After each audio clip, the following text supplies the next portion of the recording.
The following announcement has been paid for by Perched on the Top Rope. Hi, this is Steve Keirn, Fabulous One, Skinner, Doink, whatever you want to call me. I've been a lot of them. But I'm with Lee Walker III, and we're on Perched on the Top Rope. Come on, watch and listen. Yeah, absolutely. And one of the things I'm glad that you talked on was all of the talent that you have helped train and talent that have come through Florida Championship Wrestling. I want to ask first about Bray Wyatt and Luke Harper when they were down there. What was it like working with those guys? Okay, there's two different individuals, but so pretty much similar personalities.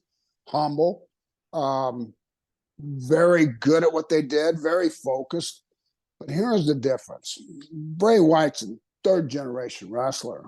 I mean, his dad's a wrestler, his grandfather was a wrestler, and I knew him and his brother Taylor since they were little boys. And I mean, I'm talking 5 and 6 years old.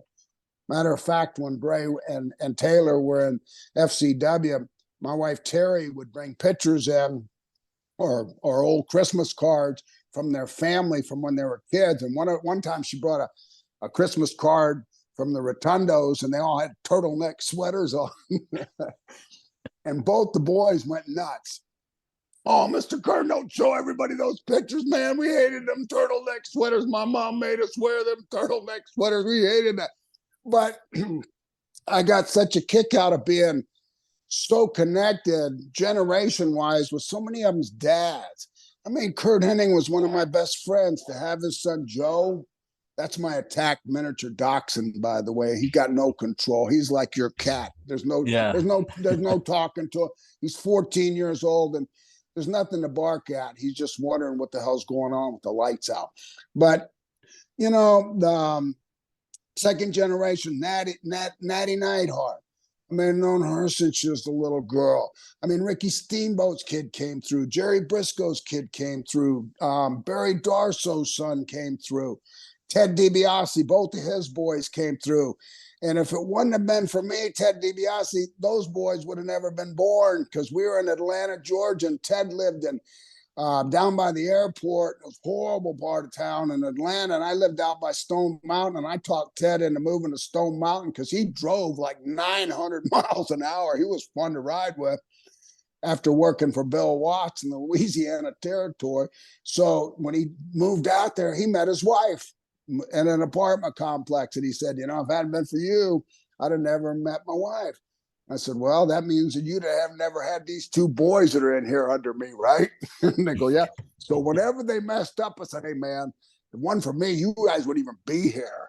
I mean, you know, so, and, you know, the talent that went through there, here's the deal. One of the reasons I was on my way out at the end is because a lot of things were said about me being too nice. And the reason I was too nice was I wasn't a disciplinarian. I was more of a, let's figure this out. What are you doing wrong out there? Because this is the way I always believe. Treat people the way you want to be treated. You know how many talents that I've touched that came and went? And, you know, I mean, one of the problems I had with FCW in teaching wasn't the success stories, and they're endless. You know, they can't steal that from me. It wasn't those stories. It's the ones that didn't make it. The ones that I listened to on the phone that just got cut by the WWE office and said, what do I do? And crying and upset because that they had a true passion to do this industry and they were good and they were just let go. I mean, even second generation wrestlers, they let Barry Dorsow's kid go, Dakota Dorsow. I don't know why, but now I got to answer to Barry. Jerry Briscoe. Jerry Briscoe I've known since sliced bread started. Jerry Briscoe, hey, what happened with Wes? I thought you just put the tag belts on him.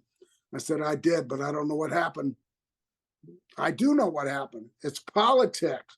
Sometimes it's something somebody else did in your past that even your dad can take the heat, and all of a sudden they're going, wait a minute. That's Briscoe's kid, isn't it? You remember when Briscoe screwed me over something? Then they took it out on this kid. I mean, Ricky Steamboat's kid.